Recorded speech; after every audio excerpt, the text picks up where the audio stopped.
ദൈവത്തെക്കുറിച്ച് ഓരോരുത്തർക്കും ഓരോ സങ്കല്പങ്ങളുണ്ട്. വ്യക്തമായി അറിയുവാൻ കഴിയാത്തതിനാൽ എല്ലാവരും പറയുന്നത് ഒരേ ദൈവത്തെക്കുറിച്ചാണെന്ന് പറഞ്ഞ് പലരും രക്ഷപ്പെടുന്നു. എന്നാൽ എന്താണ് സത്യാവസ്ഥ?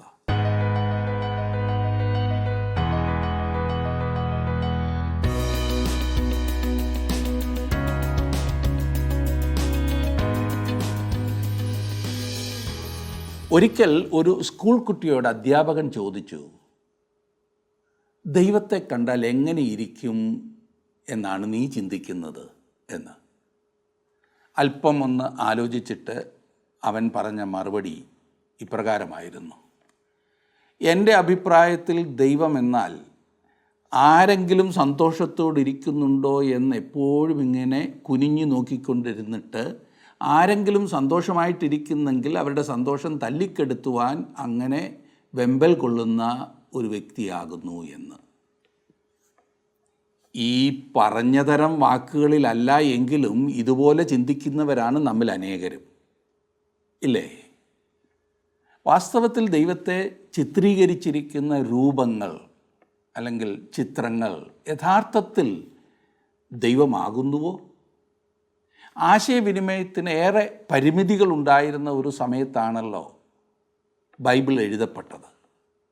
ഇന്ന് നമുക്കുള്ള മാധ്യമങ്ങളൊന്നും അവർക്കുണ്ടായിരുന്നില്ല. പരിമിതങ്ങളായ വാക്കുകൾ കൊണ്ട് അവർ ആശയവിനിമയം നടത്തി. ദൈവം എങ്ങനെയായിരിക്കും എന്ന് വിവരിക്കുവാൻ അന്നവർ വാക്കുകൾ കൊണ്ട് മനോചിത്രങ്ങൾ ഉപയോഗിച്ചു. ഈ ചിത്രങ്ങൾ സങ്കീർത്തനങ്ങളിൽ ഏറെയുണ്ട്. ഈ ചിത്രങ്ങൾ കൊണ്ട് ഒരുപാട് പ്രയോജനങ്ങളുമുണ്ട്. ഒന്ന്, രൂപമില്ലാത്ത എന്തിനേക്കാളും ഉപരി നമ്മുടെ ഓർമ്മയിൽ പിടിച്ചു നിൽക്കുവാൻ ഈ ചിത്രങ്ങൾക്ക് കഴിയും. രണ്ട്, മനസ്സിലെ ഈ ചിത്രങ്ങൾ മനുഷ്യൻ്റെ വികാരത്തോട് ചേർന്ന് പോകും. മൂന്ന്, ദൈവത്തെക്കുറിച്ചുള്ള സത്യങ്ങൾ ചരിത്ര രൂപേണ പെട്ടെന്ന് മറ്റുള്ളവരിലെത്തും. ഇപ്രകാരമുള്ള ചിത്രങ്ങൾ ഏറെ പറഞ്ഞിരിക്കുന്ന ഒരു സങ്കീർത്തനമാകുന്നു 18-ാം സങ്കീർത്തനം. ഇന്ന് നാം അത് ചിന്തിക്കുവാൻ പോകുകയാണ്. ദൈവത്തെ പാറയായും ദൈവത്തെ കോട്ടയായും പരിചയായും രക്ഷയുടെ കൊമ്പായും സങ്കേതമായും എല്ലാം പറഞ്ഞിട്ടുണ്ട് 18-ാം സങ്കീർത്തനത്തിൽ. ദാവീദ് രാജാവ് ഇതെല്ലാം അനുഭവിച്ചറിഞ്ഞതായിരുന്നു എന്നതാണ് ഏറെ സന്തോഷകരമായ കാര്യം. താൻ കടന്നുപോയ സാഹചര്യങ്ങളെ ഓർത്ത് അവൻ ദൈവത്തെ സ്തുതിക്കുന്നതാണ് 18-ാം സങ്കീർത്തനം. 17-ാം സങ്കീർത്തനത്തിൻ്റെ 6-ാം വാക്യം വരെയാണല്ലോ കഴിഞ്ഞ ക്ലാസ്സിൽ നാം പഠിച്ചത്. ഇന്ന് 17-ാം സങ്കീർത്തനത്തിൻ്റെ 7 മുതൽ 18-ാം സങ്കീർത്തനത്തിൻ്റെ ഒടുവ് വരെ നാം പഠിക്കുവാൻ പോകുകയാണ്. ആ ഭാഗം എടുത്താട്ടെ 17-ാം സങ്കീർത്തനത്തിൻ്റെ 7-ാം വാക്യം നമുക്ക് ആരംഭിക്കാം.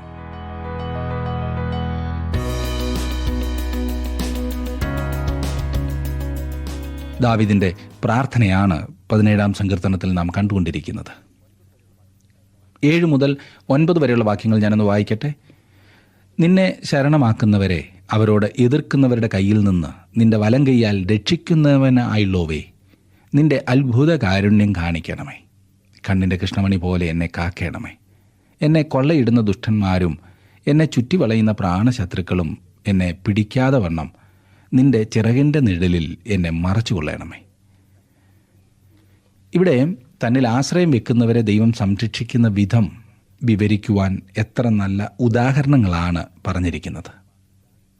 തന്നെ ശരണമാക്കുന്നവരെ അവൻ തൻ്റെ വലം കൈയാൽ രക്ഷിക്കുന്നു. യഹോവയുടെ വലം കൈ ഉയർന്നിരിക്കുന്നതാണ്, വീര്യം പ്രവർത്തിക്കുന്നതാണ്. ദൈവത്തിന് പ്രവർത്തിപ്പാൻ മറ്റ് ഉപകരണങ്ങളൊന്നും വേണ്ട കേട്ടോ. വലം കൈയാൽ രക്ഷിക്കുവാൻ മാത്രമല്ല, കണ്ണിൻ്റെ കൃഷ്ണമണി പോലെ കരുതുന്നവനാണവൻ. ശരീരത്തിലെ ഒരു ഭാഗവും ഇത്രമാത്രം വിലയേറിയതോ സൂക്ഷിക്കപ്പെട്ടതോ ആയിരിക്കുന്നില്ല കണ്ണിൻ്റെ കൃഷ്ണമണി. വീണ്ടും പറയുന്നത്, അവൻ നമ്മെ തൻ്റെ ചിറകിൻ്റെ നിഴലിൽ മറച്ചു കൊള്ളുന്നവനാകുന്നു എന്നത്രേ. വർഷങ്ങൾക്ക് മുമ്പ് ദൈവം ഇസ്രായേലിനോട് സംസാരിച്ചപ്പോൾ ഇതുപോലെയുള്ള വാക്കുകൾ ഉപയോഗിച്ചതായി നാം കാണുന്നുണ്ട്. പുറപ്പാട് പുസ്തകം 19-ാം അധ്യായത്തിൻ്റെ 4-ാം വാക്യത്തിൽ നാം വായിക്കുന്നത്, ഞാൻ മിസ്രയീമ്യരോട് ചെയ്തതും നിങ്ങളെ കഴുകന്മാരുടെ ചിറകിന്മേൽ വഹിച്ച് എൻ്റെ അടുക്കൽ വരുത്തിയതും നിങ്ങൾ കണ്ടുവല്ലോ. നാം എവിടെയാണ് ആയിരിക്കുന്നത് എന്നതിൻ്റെ ചിത്രമാണ് ഇവിടെ നമുക്ക് ലഭിക്കുന്നത്. അവൻ്റെ ചിറകിൻ്റെ നിഴലിൽ ആണ് നാം ആയിരിക്കുന്നത്. വർഷങ്ങൾക്ക് ശേഷം നമ്മുടെ കർത്താവായ യേശുക്രിസ്തു യെരൂശലേമിനെക്കുറിച്ച് ഇപ്രകാരം പറഞ്ഞു: യെരൂശലേമേ, യെരൂശലേമേ, പ്രവാചകന്മാരെ കൊല്ലുകയും നിന്റെ അടുക്കൽ അയച്ചിരിക്കുന്നവരെ കല്ലെറുകയും ചെയ്യുന്നവളെ, കോഴി തൻ്റെ കുഞ്ഞുങ്ങളെ ചിറകിൻ കീഴിൽ ചേർക്കും പോലെ നിന്റെ മക്കളെ ചേർത്തുകൊള്ളുവാൻ എനിക്ക് എത്ര വട്ടം മനസ്സായിരുന്നു, നിങ്ങൾക്കോ മനസ്സായില്ല. മത്തായിയുടെ സുവിശേഷം 23:37. ദാവീദ് നമുക്ക് നൽകുന്ന ചിത്രവും ഇതുതന്നെയാകുന്നു എന്ന കാര്യം ശ്രദ്ധിക്കുക. ഇനിയും 17-ാം സങ്കീർത്തനത്തിൻ്റെ 10 മുതലുള്ള വാക്യങ്ങൾ നോക്കിക്കേ. അവർ തങ്ങളുടെ ഹൃദയത്തെ അടച്ചിരിക്കുന്നു, വായ് കൊണ്ട് വമ്പ് പറയുന്നു. അവർ ഇപ്പോൾ ഞങ്ങളുടെ കാലടി തുടർന്ന് ഞങ്ങളെ വളഞ്ഞിരിക്കുന്നു, ഞങ്ങളെ നിലത്ത് തള്ളിയിടുവാൻ ദൃഷ്ടിവെക്കുന്നു. കടിച്ചു കീറുവാൻ കൊതിക്കുന്ന സിംഹം പോലെയും മറവിടങ്ങളിൽ പതിയിരിക്കുന്ന ബാലസിംഹം പോലെയും തന്നെ. ദാവീദ് ദൈവത്തോട് നിലവിളിക്കുകയാണ്. ദൈവം തൻ്റെ പ്രാർത്ഥന കേൾക്കുന്നു എന്ന് ദാവീദിന് ഉറപ്പുണ്ടായിരുന്നു. 13 മുതലുള്ള വാക്യങ്ങൾ: യഹോവേ, എഴുന്നേറ്റ് അവനോട് എതിർത്ത് അവനെ തള്ളിയിടണമേ. യഹോവേ, എൻ്റെ പ്രാണനെ നിന്റെ വാൾ കൊണ്ട് ദുഷ്ടൻ്റെ കയ്യിൽ നിന്നും തൃക്കൈ കൊണ്ട് ലൗകിക പുരുഷന്മാരുടെ വശത്തു നിന്നും വിടുവിക്കണമേ. അവരുടെ ഓഹരി ഈ ആയുസിൽ അത്രേ, നിന്റെ സമ്പത്ത് കൊണ്ട് നീ അവരുടെ വയറ് നിറയ്ക്കുന്നു. അവർക്ക് പുത്രസമ്പത്ത് ധാരാളമുണ്ട്, തങ്ങളുടെ ധനശിഷ്ടം അവർ കുഞ്ഞുങ്ങൾക്ക് വെച്ചേക്കുന്നു. ഞാനോ നീതിയിൽ നിന്റെ മുഖത്തെ കാണും, ഞാൻ ഉണരുമ്പോൾ നിന്റെ രൂപം കണ്ട് തൃപ്തനാകും. ഇവിടെ ഇതാ ദാവീദ് ഒരു ഗുഹയിൽ ഒളിച്ചിരിക്കുകയാണ്. തന്നെ വിടുവിക്കണമേ എന്നവൻ ദൈവത്തോട് നിലവിളിക്കുന്നു. ദൈവം തന്നെ വിടുവിക്കുവാൻ പോകുന്നു എന്നും ഒരിക്കൽ അവൻ ദൈവത്തിൻ്റെ സന്നിധിയിൽ ആയിരിക്കുന്നുവെന്നും ദാവീദിന് അറിയാമായിരുന്നു. എന്നാൽ ഈ സമയം ശത്രു വളരെ ശക്തനും പ്രബലനുമാകുന്നു എന്ന ചിന്തയാണ് ദാവീദിനുണ്ടായിരുന്നത്. നമ്മുടെ ജീവിതത്തിലെ സന്തുഷ്ടിയും സംതൃപ്തിയും നമുക്കുള്ള സമ്പത്തിൻ്റെ വെളിച്ചത്തിലായിരിക്കും എന്ന് ചിന്തിച്ച് ജീവിച്ചാൽ നാം നമ്മെ തന്നെ വഞ്ചിക്കുകയാകും. നമുക്കുള്ള വാക്കുകൾ കൊണ്ട് അതിനെ അളക്കുവാൻ സാധ്യമല്ല. നമ്മുടെ ജീവിത മൂല്യങ്ങളുടെ ഏറ്റവും മുകളിൽ സമ്പത്തിനെ പ്രതിഷ്ഠിക്കുമ്പോൾ അതിൻ്റെ ശക്തിയും സന്തോഷവും സുരക്ഷിതത്വവും ദൈവവുമായുള്ള നമ്മുടെ ബന്ധത്തിൻ്റെ നിത്യമൂല്യത്തെ മറയ്ക്കുന്നതാകും. നമുക്ക് സമ്പത്ത് വർദ്ധിക്കുമ്പോൾ നാം സന്തുഷ്ടരും സംതൃപ്തരുമാകും എന്ന് കരുതി അതിനുവേണ്ടി ജീവിച്ചത് നേടിക്കഴിയുമ്പോൾ മാത്രമാണ് മനസ്സിലാകുന്നത് അത് യഥാർത്ഥത്തിൽ നമ്മെ സംതൃപ്തിപ്പെടുത്തുകയോ സന്തോഷം നൽകുകയോ ഇല്ല എന്ന്. വാസ്തവത്തിൽ നമ്മുടെ സന്തോഷം മങ്ങുകയാണ് ചെയ്യുന്നത്. ദൈവസ്നേഹത്തിലും അവിടുത്തെ ഇഷ്ടം ചെയ്യുന്നതിലുമാണ് യഥാർത്ഥ സന്തോഷത്തിൻ്റെയും സംതൃപ്തിയുടെയും ആഴം നാം കാണുന്നത്. ഭൗമിക സമ്പത്തിനേക്കാളേറെ ദൈവവുമായുള്ള ബന്ധത്തിന് പ്രഥമ സ്ഥാനം നൽകുന്നുവെങ്കിൽ നാം യഥാർത്ഥ സന്തോഷം കണ്ടെത്തും. ദൈവമക്കൾ എന്ന നിലയിൽ താങ്കളും ഞാനും നമുക്കെതിരായ ഒരു ലോകത്തെയാണ് കാണുന്നത്. ലോകം മുഴുവൻ നമുക്കെതിരായിരിക്കുന്നു എന്ന അനുഭവമാണ് പലപ്പോഴും നമുക്ക് ഉണ്ടാകാറുള്ളത്. എന്നെ ശ്രദ്ധിക്കുന്ന പ്രിയ സുഹൃത്തെ, ദൈവമക്കളുടെ ഇന്നത്തെ അവസ്ഥ അതാണ്. എന്നാൽ നമ്മുടെ സ്വർഗസ്ഥനായ പിതാവിൻ്റെ അടുക്കൽ കടന്നു ചെന്നാൽ നമുക്ക് ഒരു ശക്തിയുണ്ട്. നമ്മുടെ കർത്താവായ യേശു ഈ ഭൂമിയിലായിരുന്നപ്പോൾ ചെയ്തത് അതാണ്. അതുപോലെ തന്നെ ഭയങ്കര അപകടത്തിലായിരുന്നപ്പോൾ ദാവീദ് ചെയ്തതും ഇതുതന്നെയാണ്. ദൈവസന്നിധിയിൽ കടന്നു ചെന്ന് അവനോട് കാര്യങ്ങൾ തുറന്നു പറയുക. അവൻ നമുക്ക് ആവശ്യമായ ശക്തിയും നടത്തിപ്പും വിടുതലും നൽകും. ഇന്ന് പലവിധമായ ഞെരുക്കങ്ങളിലും പ്രയാസങ്ങളിലും കൂടി കടന്നു പോകുന്ന സുഹൃത്തെ, താങ്കൾ ദൈവസന്നിധിയിൽ താങ്കളുടെ ഭാരങ്ങളുമായി കടന്നു ചെല്ലുമോ? താങ്കൾക്ക് തന്നെ താങ്കളുടെ പ്രയാസങ്ങളെ നീക്കുവാൻ സാധ്യമല്ല. ദൈവം താങ്കളെ സഹായിക്കുവാൻ സന്നദ്ധനാണ്. താങ്കൾ അവൻ്റെ അടുത്തേക്ക് കടന്നു എന്ന് സഹായത്തിനായി യാചിക്കുകയത്ര വേണ്ടത്. ഈ ഭൂമിയിൽ ശത്രുക്കൾ നമുക്കെതിരായി പ്രബലപ്പെടുന്നത് കാണുമ്പോൾ ഈ സങ്കീർത്തനത്തിൽ നിന്ന് നമുക്കൊരാശ്വാസം കണ്ടെത്താവുന്നതാണ്. ദൈവത്തിന് വേണ്ടി നിലകൊള്ളുന്നവർക്ക് ഈ ലോകത്തിൽ അധികമായ എതിർപ്പുകൾ ശത്രുക്കളും ഉണ്ടായിരിക്കും. എന്നാൽ ദൈവം അവൻ്റെ പരിപാലകനും രക്ഷകനുമാണ്. കണ്ണിൻ്റെ കൃഷ്ണമണി പോലെ ദൈവം അവനെ നടത്തി അതിശയകരമായി കാത്തു സൂക്ഷിക്കുന്നു എന്ന കാര്യം നാം ഓർക്കണം. ഇനി നമുക്ക് 18-ാം സങ്കീർത്തനത്തിലേക്ക് വരാം. മനോഹരമായ സങ്കീർത്തനം. എല്ലാ സങ്കീർത്തനവും മനോഹരമാണല്ലേ? നീണ്ട കാലത്തെ അനുഭവങ്ങളുടെ പശ്ചാത്തലത്തിൽ തൻ്റെ ജീവിത സായാഹ്നത്തിൽ ദാവീദ് പാടുന്ന പാട്ടായ 18-ാം സങ്കീർത്തനം നമുക്കൊന്ന് ഒരുമിച്ച് പഠിക്കാം. തിരിഞ്ഞൊന്ന് നോക്കുമ്പോൾ എന്തെല്ലാം ഓർത്ത് ദൈവത്തെ മഹത്വപ്പെടുത്തുവാൻ ദാവീദിനുണ്ട്. ആടിനെ തീറ്റിക്കൊണ്ട് കാട്ടിലൂടെ നടന്നിരുന്ന ദാവീദിനെ ഒരു ദിവസം ദൈവം തൻ്റെ പ്രവാചകനായ ശമൂവേലിനെ കൊണ്ട് ഇസ്രായേലിൻ്റെ രാജാവായി അഭിഷേകം ചെയ്യിച്ചു. തുടർന്ന് ദാവീദ് ഗോല്യാത്തിനെ കൊല്ലുന്നു. അങ്ങനെ ഇസ്രായേലിലെ സൈന്യാധിപനായിത്തീരുന്നു. ദുരാത്മാവ് ബാധിച്ച് വലഞ്ഞിരുന്ന ഇസ്രായേലിലെ രാജാവിന് ആശ്വാസമായത് ദാവീദിൻ്റെ കിന്നരം വായനയായിരുന്നു. അങ്ങനെ എല്ലാം കൊണ്ടും ഉന്നതികളിൽ കഴിഞ്ഞുകൂടുമ്പോൾ പെട്ടെന്നിതാ പ്രശ്നങ്ങളുടെ നടുച്ചുഴിയിലേക്ക് പതിക്കുന്നു. താൻ പിടിക്കുന്ന കൊമ്പുകളെല്ലാം ഒടിഞ്ഞൊടിഞ്ഞൊടിഞ്ഞു പോകുന്നതായി ദാവീദിന് തോന്നി. ശൗലിൻ്റെ കൊട്ടാരത്തിൽ നിന്നും പുറന്തള്ളപ്പെട്ട താൻ സ്വന്തം ഭാര്യയാൽ പോലും തള്ളപ്പെടുന്നു. സഹായത്തിനായി തൻ്റെ ആത്മീക ഗുരുവായ ശമൂവേലിൻ്റെ അടുത്ത് ചെന്നിട്ടുപോലും യാതൊരു വഴിയും കാണാതെ തൻ്റെ ഉറ്റ സുഹൃത്തും രാജകുമാരനുമായ യോനാഥാൻ്റെ അടുക്കൽ ചെല്ലുന്നു. അവിടെയും രക്ഷപ്പെടുവാൻ വഴിയൊന്നുമില്ലാതെ ദാവീദ് പുരോഹിതനായ അഹീമേലെക്കിൻ്റെ അടുക്കൽ ചെല്ലുന്നു. അവിടെയും നിരാശനായ ദാവീദ് അയൽ രാജ്യമായ ഗത്തിൽ ആഖീശ് രാജാവിനെ അഭയം പ്രാപിച്ചു. എന്തൊരു സംഘർഷം, എന്തൊരു ബുദ്ധിമുട്ട്! രാജകൊട്ടാരത്തിൽ കഴിഞ്ഞവൻ ഇപ്പോൾ കാട്ടിൽ ഗുഹകളിൽ പാർക്കുന്നു. അടുത്ത രാജാവാകുമെന്ന് ദൈവം അരുളി ചെയ്തവൻ ഇപ്പോൾ തൻ്റെ ജീവന് വേണ്ടിയിട്ട് ഓടുകയാണ്.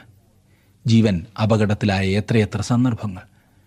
ദൈവത്തെപ്പോലും സംശയിച്ചു പോകാവുന്ന സാഹചര്യങ്ങൾ എല്ലാം കഴിഞ്ഞ് ദാവീദ് ഇസ്രായേലിലെ രാജാവായി. ഇപ്പോൾ ഭരണസമയത്തെ തൻ്റെ പ്രതിസന്ധികൾ വളരെയാണ്. രാജാവായിരുന്നപ്പോൾ 40 വർഷത്തെ ഭരണത്തിന് ശേഷം അവൻ തിരിഞ്ഞു നോക്കി പാടുകയാണ് 18-ാം സങ്കീർത്തനം. ശമൂവേലിൻ്റെ 2-ാം പുസ്തകം 22-ാം അധ്യായത്തിൻ്റെ ഒരു ആവർത്തനമാണ് ഈ 18-ാം സങ്കീർത്തനം. ഈ സങ്കീർത്തനത്തിൽ ദാവീദിൻ്റെ അനുഭവം മാത്രമല്ല, അതിനേക്കാൾ ആഴമായ അർത്ഥവും ഉൾക്കൊള്ളുന്നുണ്ട്. ഇതിലെ ചില യാചനകൾ ദൈവപുത്രനായ നമ്മുടെ രക്ഷകനായ ക്രിസ്തുവിൻ്റെ കഷ്ടതകളെ സൂചിപ്പിക്കുന്നവയാണ്. നാം ജീവിക്കുന്ന ഈ കാലയളവിൽ സ്നേഹത്തെക്കുറിച്ച് വളരെയധികം പറഞ്ഞു കേൾക്കാറുണ്ട്. പഴയ നിയമത്തിൽ സ്നേഹത്തെക്കുറിച്ചുള്ള വിഷയം കൈകാര്യം ചെയ്തിട്ടില്ല എന്ന് പറയുന്ന അനേകരുണ്ട്. ഈ സങ്കീർത്തനം ആരംഭിച്ചിരിക്കുന്നത് എങ്ങനെ എന്ന് നമുക്ക് നോക്കാം. 1-ാം വാക്യം: എൻ്റെ ബലമായ യഹോവേ, ഞാൻ നിന്നെ സ്നേഹിക്കുന്നു.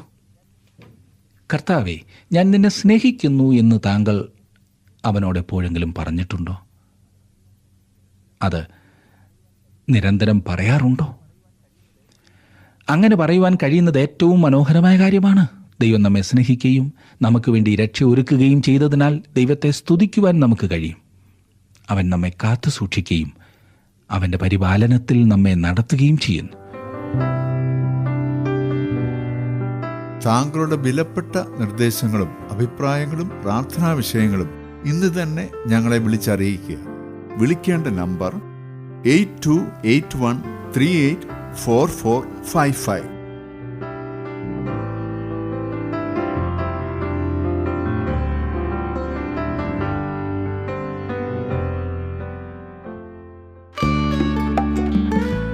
ഇന്നത്തെ പ്രോഗ്രാം താങ്കൾക്ക് ഇഷ്ടപ്പെട്ടുവോ?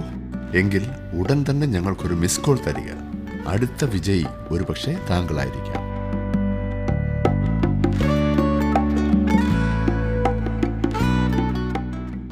ദൈവത്തെ എൻ്റെ ബലം എന്ന് വിളിച്ചിരിക്കുന്നത് ശ്രദ്ധിക്കുക.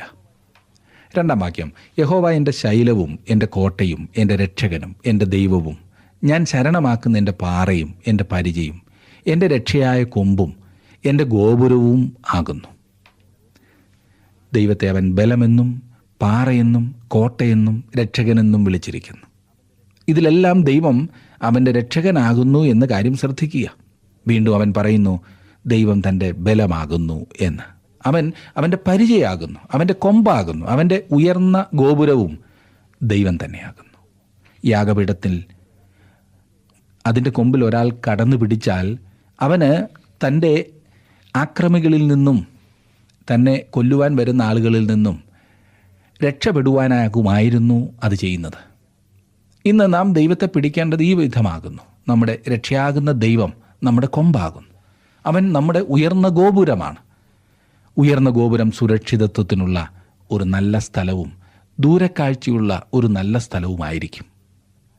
ജീവിതത്തെക്കുറിച്ചുള്ള ഒരു നല്ല കാഴ്ചപ്പാട് ലഭിക്കുന്നതിനും ഈ ഗോപുരം സഹായകരമായിരിക്കും. ഉന്നതമായ ഗോപുരത്തെങ്കിലേക്ക് നമ്മിൽ പലരും കടന്നു ചെല്ലേണ്ടത് ആവശ്യമാണ്. ഈ വാക്യത്തിൽ നമ്മുടെ ദൈവത്തിൻ്റെ മനോഹരമായ ചില നാമങ്ങൾ നമുക്ക് ലഭിക്കുന്നതായി കാണാം. എൻ്റെ എന്ന് ഇവിടെ ഉപയോഗിച്ചിരിക്കുന്ന വ്യക്തിപരമായ സർവനാമമാണ് എനിക്ക് ഏറ്റവും ശ്രദ്ധേയമായി തോന്നുന്നത്. ദാവീദ് പറയുന്നു, യഹോവ എൻ്റെ ശൈലവും എൻ്റെ കോട്ടയും എൻ്റെ രക്ഷകനുമാകുന്നു എന്ന്. ദൈവത്തിൻ്റെ സ്വഭാവ വിശേഷതകളെക്കുറിച്ച്, അതായത് ദൈവം സർവശക്തനാണ് എന്ന് പറയുന്നത് ഒരു കാര്യം, എന്നാൽ അവൻ എൻ്റെ ബലമാകുന്നു എന്ന് പറയുന്നത് ഏറ്റവും പ്രധാനപ്പെട്ട സംഗതിയാകുന്നു. യഹോവ ഒരു ഇടയനാകുന്നു എന്ന് പറയുന്നത് ഒരു കാര്യം. ദാവീദിന് വേണമെങ്കിൽ ഇങ്ങനെ പറയാമായിരുന്നു, യഹോവ ഒരു ഇടയനാകുന്നു എന്ന്. എന്നാൽ അതിൽ നിന്നും തികച്ചും ഭിന്നമായ സംഗതിയാണ് യഹോവ എൻ്റെ ഇടയനാകുന്നു എന്ന് പറയുന്നത്. പ്രിയ സുഹൃത്തെ, അവൻ എൻ്റെ ഇടയനാകുന്നു, അവൻ എൻ്റെ ഗോപുരമാകുന്നു, അവൻ എൻ്റെ ബലമാകുന്നു, അവൻ എൻ്റെ രക്ഷകനാകുന്നു, എൻ്റെ പാറയാകുന്നു, അവൻ എൻ്റെ കോട്ടയാകുന്നു എന്ന് പറയുവാൻ താങ്കൾക്ക് സാധിക്കുമോ? 3-ാം വാക്യം, സ്തുത്യനായ യഹോവയെ ഞാൻ വിളിച്ചപേക്ഷിക്കുകയും എൻ്റെ ശത്രുക്കളുടെ കയ്യിൽ നിന്ന് രക്ഷ പ്രാപിക്കുകയും ചെയ്യും. സ്തുത്യനായവന് നൽകുന്ന ആദരവും ബഹുമാനവുമാണ് ആരാധന എന്ന് പറയുന്നത്. ഞാൻ യഹോവയെ വിളിച്ചപേക്ഷിക്കുമെന്ന് ദാവീദ് പാടി. എന്തിനാണ്? കാരണം അവൻ സ്തുതിക്ക് യോഗ്യനാണ്. 4-ാം വാക്യം, മരണപാശങ്ങൾ എന്നെ ചുറ്റി, അഗാധ പ്രവാഹങ്ങൾ എന്നെ ഭ്രമിപ്പിച്ചു. വീണ്ടും ഈ സങ്കീർത്തനം കർത്താവായ യേശുക്രിസ്തുവിനെ സ്പർശിക്കുന്നു. ഇത് ദാവീദിൻ്റെ ജീവിതത്തെ പരിമിതമായ രീതിയിൽ വെളിപ്പെടുത്തുന്നു. എന്നാൽ പ്രത്യേകമായി മരണപാശങ്ങൾ എന്നെ ചുറ്റി, അഗാധ പ്രവാഹങ്ങൾ എന്നെ ഭ്രമിപ്പിച്ചു എന്ന് പറഞ്ഞ കർത്താവായ യേശുക്രിസ്തുവിൻ്റെ ജീവിതമാണ് ഇത് വെളിപ്പെടുത്തുന്നത്. 5ഉം 6ഉം വാക്യങ്ങൾ നോക്കിക്കാട്ടെ. പാതാളപാശങ്ങൾ എന്നെ വളഞ്ഞു, മരണത്തിൻ്റെ കണികളും എന്നെ തുടർന്ന് പിടിച്ചു. എൻ്റെ കഷ്ടതയിൽ ഞാൻ യഹോവയെ വിളിച്ചപേക്ഷിച്ചു, എൻ്റെ ദൈവത്തോട് നിലവിളിച്ചു. അവൻ തൻ്റെ മന്ദിരത്തിൽ നിന്ന് എൻ്റെ അപേക്ഷ കേട്ടു. തിരുമുമ്പിൽ ഞാൻ കഴിച്ച പ്രാർത്ഥന അവൻ്റെ ചെവിയിലെത്തി. എൻ്റെ ദൈവം എന്ന് വീണ്ടും ഇവിടെ പറഞ്ഞിരിക്കുന്നത് ശ്രദ്ധിക്കുക. എന്ത് സംഭവിച്ചു? ദൈവം പ്രതികരിച്ചു. കർത്താവായ യേശുക്രിസ്തുവിനെ കല്ലറയിൽ നിന്നും മടക്കിക്കൊണ്ടുവന്നപ്പോൾ എന്താണ് വാസ്തവത്തിൽ സംഭവിച്ചത്? അടുത്ത ഏതാനും വാക്യങ്ങൾ അക്കാര്യം നമുക്ക് പറഞ്ഞു തരുന്നു. തുടർന്നുള്ള ഭാഗത്ത് മൂന്നാമതൊരു ആൾ പറയുന്നത് പോലുള്ള സർവനാമമാണ് ഉപയോഗിച്ചിരിക്കുന്നത്. അത് കർത്താവിനെയാണ് സൂചിപ്പിക്കുന്നത്. 7-ാം വാക്യം, ഭൂമി ഞെട്ടിവിറച്ചു, മലകളുടെ അടിസ്ഥാനങ്ങൾ ഇളകി, അവൻ കോപിക്കയാൽ അവ കുലുങ്ങിപ്പോയി. തൻ്റെ പുത്രനോട് അവർ ചെയ്തതിനെ ഓർത്ത് ദൈവം പാപികളായ മനുഷ്യരോട് വിരോധമുള്ളവനായി തീർന്നു. സുവിശേഷങ്ങളിൽ നാം വായിക്കുന്നത് കല്ലറയിൽ നിന്ന് കല്ല് ഉരുട്ടി മാറ്റപ്പെട്ടപ്പോൾ ഒരു ഭൂകമ്പമുണ്ടായി എന്നാണ്. താഴെ പറയുന്ന വാക്യങ്ങൾക്കനുസൃതമായി എന്തൊക്കെ കൂടി അന്ന് നടന്നു എന്ന് നമുക്കറിയില്ല. 8 മുതൽ 11 വരെയുള്ള വാക്യങ്ങൾ, അവൻ്റെ മൂക്കിൽ നിന്ന് പുക പൊങ്ങി, അവൻ്റെ വായിൽ നിന്ന് തീ പുറപ്പെട്ട് ദഹിപ്പിച്ചു, തീക്കനൽ അവങ്കൽ നിന്ന് ജ്വലിച്ചു. അവൻ ആകാശം ചായ്ച്ചിറങ്ങി, കൂരിരുൾ അവൻ്റെ കാൽ കീഴുണ്ടായിരുന്നു. അവൻ കെരൂബിനെ വാഹനമാക്കി പറന്നു, അവൻ കാറ്റിൻ്റെ ചിറകിന്മേലിരുന്ന് പറപ്പിച്ചു. അവൻ അന്ധകാരത്തെ തൻ്റെ മറവും ജലതമസിനെയും ആകാശമേഘങ്ങളെയും തനിക്ക് ചുറ്റും കൂടാരവുമാക്കി. കർത്താവായ യേശുക്രിസ്തു ക്രൂശിക്കപ്പെട്ട ദിവസം അന്ധകാരമുണ്ടായി. ഇതെല്ലാം ആരാണ് ചെയ്തത്? 12-13. അവൻ്റെ മുമ്പിലുള്ള പ്രകാശത്താൽ ആലിപ്പഴവും തീക്കനലും അവൻ്റെ മേഘങ്ങളിൽ കൂടി പൊഴിഞ്ഞു. യഹോവ ആകാശത്തിൽ ഇടിമുഴക്കി, അത്യുന്നതൻ തൻ്റെ നാദം കേൾപ്പിച്ചു, ആലിപ്പഴവും തീക്കനലും പൊഴിഞ്ഞു. എൻ്റെ എന്ന സർവനാമം ഉപയോഗിച്ചുകൊണ്ടാണ് ഈ സങ്കീർത്തനം ആരംഭിച്ചിരിക്കുന്നത്. തുടർന്ന് 7 വാക്യത്തിൽ മാറ്റം സംഭവിക്കുകയും ദൈവം എന്തു ചെയ്തു എന്ന് പറയുകയും ചെയ്തിരിക്കുന്നു. ഇനിയും അടുത്ത വാക്യത്തിൽ അവനും ഞാനുമാണ്, അവൻ എന്നെ എന്നാണ് തുടർന്ന് പറയുന്നത്. 16ഉം 17ഉം വാക്യങ്ങൾ. അവൻ ഉയരത്തിൽ നിന്ന് കൈനീട്ടി എന്നെ പിടിച്ചു, പെരുവെള്ളത്തിൽ നിന്ന് എന്നെ വലിച്ചെടുത്തു. ബലമുള്ള ശത്രുവിൻ്റെ കയ്യിൽ നിന്നും എന്നെ പകച്ചവരുടെ പക്കൽ നിന്നും അവൻ എന്നെ വിടുവിച്ചു. അവർ എന്നിലും ബലമേറിയവരായിരുന്നു. ബലമുള്ള ശത്രുവിൻ്റെ കയ്യിൽ നിന്നും അവൻ എന്നെ വിടുവിച്ചു. എനിക്കും താങ്കൾക്കും ദൈവവുമായി വ്യക്തിപരവും സജീവവുമായ ബന്ധം എത്രമാത്രം ആവശ്യമാകുന്നു എന്ന് ഇത് കാണിക്കുന്നു. നമുക്ക് അവനുമായി ബന്ധപ്പെടാം. അവൻ നമ്മെ ശത്രുവിൽ നിന്ന് രക്ഷിച്ചിരിക്കുന്നു. പ്രിയ സുഹൃത്തെ, ഇന്ന് താങ്കൾക്കൊരു സഹായം ആവശ്യമാണോ? താങ്കൾക്ക് ഒരു പങ്കാളിയെ ആവശ്യമായിരിക്കുന്നുവോ? ഒരു വ്യക്തിയെ താങ്കൾക്ക് കാണിച്ചു തരുവാൻ ഞാൻ ആഗ്രഹിക്കുന്നു. അവൻ ഒരിക്കലും താങ്കളെ വിട്ടു മാറിപ്പോകുകയില്ല. അവൻ താങ്കളെ തനിയെ വിട്ടിട്ട് പോകുകയില്ല. അവൻ ഒരിക്കലും താങ്കളെ മറന്നു കളയുകയില്ല. ഞാനോ ലോകാവസാനത്തോളം എല്ലാ നാളും നിങ്ങളോട് കൂടെയുണ്ട് എന്ന് അവൻ അരുളി ചെയ്യുന്നു. മത്തായി സുവിശേഷം 28-ാം അധ്യായത്തിൻ്റെ 20-ാം വാക്യം. ആരെക്കാളും അധികമായി ഞാൻ അവനിൽ ആശ്രയം വെക്കുന്നതിൻ്റെ കാരണം അതാണ്. അവൻ കൈവിടുന്നവനല്ല, അവൻ നമ്മെ കൈപിടിച്ച് നടത്തുന്നവനാണ്. ഏതെങ്കിലും മനുഷ്യരിൽ ആശ്രയം വയ്ക്കുന്നതിന് പകരം അവനിൽ താങ്കൾ ആശ്രയം വയ്ക്കണം എന്ന് പറയുവാൻ കാരണം അതാണ്. 118 സങ്കീർത്തനത്തിൻ്റെ 8 വാക്യത്തിൽ നാം വായിക്കുന്നത്, മനുഷ്യനിൽ ആശ്രയിക്കുന്നതിനേക്കാൾ യഹോവയിൽ ആശ്രയിക്കുന്നത് നല്ലത്. എത്ര മനോഹരമല്ലേ? ഇനിയും 18 സങ്കീർത്തനത്തിലേക്ക് വരാം. 30 വാക്യം, ദൈവത്തിൻ്റെ വഴി തികവുള്ളത്, യഹോവയുടെ വചനം ഊതിക്കഴിച്ചത്, തന്നെ ശരണമാക്കുന്ന ഏവർക്കും അവൻ പരിചയമാകുന്നു. ബുദ്ധികെട്ടവരുടെയും പേടിത്തൊണ്ടന്മാരുടെയും മാർഗമാണ് ദൈവത്തോടുള്ള ഭക്തി എന്ന് പല ആളുകളും ചിന്തിക്കുന്നുണ്ട്. സ്വന്തമായി ചിന്തിക്കുവാനും മറ്റ് കഴിവുകൾ ഒന്നും ഇല്ലാത്ത ഒരു കൂട്ടരുടെ മാർഗം എന്നത്രേ പലരും ഇതിനെക്കുറിച്ച് പറയുന്നത്. ചില പ്രതിസന്ധികൾ നമുക്ക് തന്നെ നേരിടുവാൻ കഴിയാതെ വരുമ്പോൾ ദൈവം ഒരു പരിചയമായി നമ്മെ സംരക്ഷിക്കും എന്നത് തീർച്ചയാണ്. എന്നാൽ നാം ബലഹീനരായി തന്നെ തുടരുവാൻ ദൈവം ആഗ്രഹിക്കുന്നില്ല. അവിടുന്ന് നമ്മെ ശക്തീകരിച്ച് സംരക്ഷിച്ച് ദുഷ്ടത നിറഞ്ഞൊരു ലോകത്തിൽ തനിക്കായി പോരാടുവാൻ അയക്കുന്നു. അങ്ങനെ അവൻ നമ്മോട് ചേർന്ന് പ്രവർത്തിക്കുന്നു. കാരണം ഭൂമിയിലെ ഏറ്റവും ശക്തനായ വ്യക്തിയും ദൈവത്തെക്കാൾ ബലഹീനനും ദൈവത്തിൻ്റെ സഹായം ആവശ്യമുള്ളവനുമത്രേ. ദാവീദ് ഒരു ഭീരുവായിരുന്നില്ല. അവൻ വലിയ സൈന്യവും ആയുധങ്ങളും ഉണ്ടായിരുന്ന ഒരു മല്ലനായിരുന്നു, ഒരു ഉന്നതനായ രാജാവായിരുന്നു. ദൈവത്തിന് മാത്രമേ തന്നെ സംരക്ഷിക്കുവാനും രക്ഷിക്കുവാനും കഴിയൂ എന്ന് ദാവീദ് വിശ്വസിച്ചിരുന്നു. അവൻ്റെ ഓരോ ചലനങ്ങളും അതിൻ പ്രകാരമായിരുന്നു എന്ന് നാം കാണുന്നു. 31 മുതലുള്ള വാക്യങ്ങൾ നോക്കിക്കാട്ടെ. യഹോവയല്ലാതെ ദൈവം ആരുള്ളൂ? നമ്മുടെ ദൈവം ഒഴികെ പാറയാരുള്ളൂ? എന്നെ ശക്തി കൊണ്ട് അരമുറുക്കുകയും എൻ്റെ വഴി കുറവ് തീർക്കുകയും ചെയ്യുന്ന ദൈവം തന്നെ. അവൻ എൻ്റെ കാലുകളെ മാൻപേടെ കാൽക്ക് തുല്യമാക്കി എൻ്റെ ഗിരികളിൽ എന്നെ നിൽക്കുമാറാക്കുന്നു. അവൻ എൻ്റെ കൈകൾക്ക് യുദ്ധാഭ്യാസം വരുത്തുന്നു, എൻ്റെ ഭുജങ്ങൾ താമ്രചാപം കുലയ്ക്കുന്നു. എത്ര മനോഹരമല്ലേ? ജീവിതത്തിലെ വെല്ലുവിളികളെ നേരിടുവാൻ ശക്തി തരുന്നത് ദൈവമാകുന്നു. എന്നാൽ വെല്ലുവിളികളെ നീക്കിക്കളയാമെന്ന് ദൈവം വാഗ്ദാനം ചെയ്യുന്നില്ല കേട്ടോ. നമുക്ക് നടക്കുവാനായി പരുപരുത്ത പാതകളില്ലെങ്കിൽ, കയറുവാൻ പർവ്വതങ്ങളില്ലെങ്കിൽ, പോരാടുവാൻ യുദ്ധങ്ങളില്ലെങ്കിൽ നാം വളരുകയില്ല എന്നത് തീർച്ചയാണ്. എന്തായിരുന്നാൽ തന്നെയും നമ്മെ വെല്ലുവിളികളുമായി അവൻ തനിയെ വിടില്ല. പ്രതിസന്ധികളിൽ വിട്ടിട്ടു പോകുന്ന ദൈവമല്ല നമുക്കുള്ളത്. ഇത് ദാവീദിൻ്റെ അനുഭവമാണ്. ഒരിക്കലല്ല, 9 പ്രാവശ്യമല്ല. പ്രതിസന്ധികളിലൂടെ പോകുമ്പോൾ അവിടുന്ന് നമുക്കടുത്ത് നിന്ന് നമ്മെ പഠിപ്പിക്കുകയും ശക്തീകരിക്കുകയും ചെയ്ത് ബുദ്ധിമുട്ടുകളെ അഭിമുഖീകരിക്കുവാൻ സഹായിക്കുന്നു. നമുക്ക് ദൈവത്തിലുള്ള ആശ്രയമാണ് ഈ വാക്യങ്ങളിൽ ദാവീദ് വ്യക്തമാക്കുന്നത്. ദൈവത്തിലുള്ള ആശ്രയത്താൽ താൻ മാൻപേടകളെപ്പോലെ മുൻപോട്ട് കുതിക്കുമെന്നാണ് ദാവീദ് പറയുന്നത്. എത്ര വലിയ പ്രത്യാശയില്ലേ? 48 വാക്യം ഞാൻ വായിക്കട്ടെ. അവൻ ശത്രുവശത്ത് നിന്ന് എന്നെ വിടുവിക്കുന്നു, എന്നോട് എതിർക്കുന്നവർക്ക് മീതെ നീ എന്നെ ഉയർത്തുന്നു, സാഹസക്കാരൻ്റെ കയ്യിൽ നിന്ന് നീ എന്നെ വിടുവിക്കുന്നു. സാഹസക്കാരൻ എന്ന് പറഞ്ഞിരിക്കുന്നത് സാത്താനെക്കുറിച്ചാകുന്നു എന്നത്ര എൻ്റെ വിശ്വാസം. ഒടുവിലത്തെ 2 വാക്യം കൂടി നോക്കിക്കേ. അതുകൊണ്ട് യഹോവേ, ഞാൻ ജാതികളുടെ മധ്യേ നിനക്ക് സ്തോത്രം ചെയ്യും, നിന്റെ നാമത്തെ ഞാൻ കീർത്തിക്കും. അവൻ തൻ്റെ രാജാവിന് മഹാരക്ഷ നൽകുന്നു, തൻ്റെ അഭിഷിക്തന് ദയ കാണിക്കുന്നു. ദാവീദിനും അവൻ്റെ സന്തതിക്കും എന്നേക്കും തന്നെ. ഇന്ന് ദൈവം തൻ്റെ കരുണ നമുക്ക് നൽകുന്നു. ഈ മനോഹരമായ സങ്കീർത്തനം അവസാനിക്കുന്നത് ദൈവത്തിന് സ്തോത്രം കരയറ്റിക്കൊണ്ടാണ്. അതെ, എൻ്റെയും താങ്കളുടെയും വായിലും ജീവിതങ്ങളിലും ഹൃദയങ്ങളിലും ദൈവത്തിന് സ്തുതിയും മഹത്വവും ഉണ്ടായിരുന്നുവെങ്കിൽ എത്ര നന്നായിരുന്നില്ലേ? ദൈവത്തിന് സ്തോത്രം പറയുവാൻ നമുക്ക് സാധിക്കണം. യഹോവ നല്ലവനാകുന്നു, വീണ്ടെടുക്കപ്പെട്ടവൻ. അങ്ങനെ പറയട്ടെ. യഹോവ നല്ലവനാകുന്നു എന്ന് വീണ്ടെടുക്കപ്പെട്ടവർ പറയുന്നില്ലെങ്കിൽ ലോകത്തിൽ വേറെ ആരും അങ്ങനെ പറയുകയില്ല. വീണ്ടെടുക്കപ്പെട്ടവർ അപ്രകാരം പറയേണ്ടത് ആവശ്യമാകുന്നു. അങ്ങനെ പറയുന്ന വിശ്വാസികളെയാണ് നമുക്കിന്ന് ആവശ്യം.